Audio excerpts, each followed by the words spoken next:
Hello' everyone, মই মোৰ নতুন ভিডিঅ'লৈ আপোনালোকক আদৰিছোঁ। আশা কৰিছোঁ আপোনালোক ভালে আছে। মই আজি বনাবলৈ ওলাইছোঁ তিলৰ চাটনি আৰু পনীৰৰ কাৰী। বলকচোন চাওঁ তেতিয়াহ'লে মইনো কেনেকৈ বনাওঁ তিলৰ চাটনি আৰু পনীৰৰ কাৰী। পনীৰ বনাবলৈ প্ৰথমতে মই কাজু আৰু খিচমিচ 10 মিনিটৰ কাৰণে ভিজাই থৈছিলোঁ। এতিয়া মই এইখিনি মিক্সি এটাত দি ল'ম আৰু মই কেইটামান খিচমিচো ভিজাই থৈ দিছিলোঁ 10 মিনিটৰ বাবে। এতিয়া মই খিচমিচখিনিও একেলগে দি ল'ম। মই এতিয়া অলপমান পানী দি মই মিক্সিৰ সহায়ত পেষ্ট বনাই ল'ম। ইয়াৰ পিছত মই এখন কেৰাহী গৰম কৰি ল'ম। এতিয়া মই ডাঙৰ চামুচেৰে 3 চামুচ তেল দি ল'ম আৰু মই এটা পিঁয়াজ সৰু সৰুকৈ কাটি থৈছিলোঁ। কাটি থোৱা পিঁয়াজখিনি দি মই ৰঙা হোৱালৈ ভাজি ল'ম। এতিয়া মই দি দিম আদা নহৰুৰ পেষ্টৰ গোন্ধ যোৱালৈ মই ভালদৰে ভাজি ল'ম। তাৰপিছত দিম হাফ চামুচ হালধিখিনি মই ভালদৰে ভাজাৰ পিছত এতিয়া মই দি দিম মগজখিনি। কম জুইত ভালদৰে ভাজি ৰাখিম। এতিয়া মই দি দিম 1 চামুচ চয়া চচ দি উঠি কম জুইত মই ভালদৰে লৰাই ভাজি ৰাখিম। তাৰপিছত মই দি দিম জোখমতে নিমখ দি উঠি ভালদৰে লৰাই ভাজি ল'ম আৰু দি দিম 2টা মই শুকান জলকীয়া দিছোঁ আৰু দিছোঁ হাফ চামুচ কাশ্মীৰী পাউডাৰ, 1 চামুচ জিৰা পাউডাৰ আৰু এতিয়া মই অলপমান পানী দি ভালদৰে লৰাই ল'ম যাতে মছলাটো লাগি নাযায়। এতিয়া মই ভালদৰে 1 মিনিট সময় ভালদৰে ভাজাৰ পিছত এতিয়া মই দি দিম 3 টোপাল ফুড কালাৰ। তাৰপিছত মই ভালদৰে লৰাই ল'ম।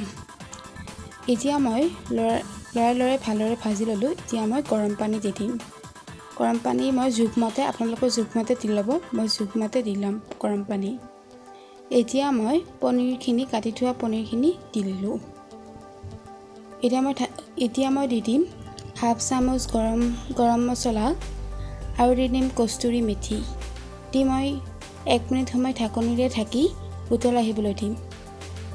তাৰপিছত জুইটো বন্ধ কৰি উঠি আমি বাটাৰ দি দিম। 2 চামুচ বাটাৰ দি দিছোঁ। জুইটো বন্ধ কৰি উঠি গেছটো বন্ধ কৰাৰ পিছতহে বাটাৰটো দিব। তাৰপিছত এতিয়া মই ঢাকি ৰাখি দিম। 1 মিনিট পিছত আমাৰ পনীৰ ৰেডি হৈ যাব।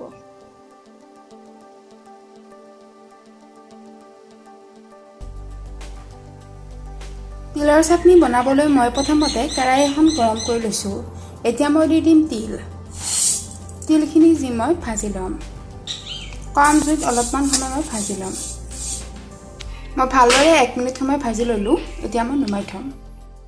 তিলখিনি মই ধুনীয়াকৈ ঠাণ্ডা কৰি ল'লোঁ। এতিয়া মই মিক্সিত দি ল'ম আৰু দিম মই নহৰু 10টামান, সৰু পিঁয়াজ এটা দি দিম,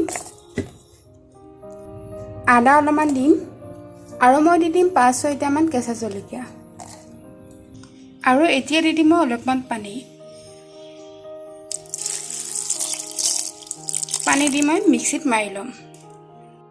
ভালদৰে মই পিচি ল'লোঁ। এতিয়া মই দি দিম 1 চামুচ মিঠাতেল আৰু দি দিম জোখমতে নিমখ। এতিয়া মই আৰু এবাৰ ভালদৰে পিচি ল'ম।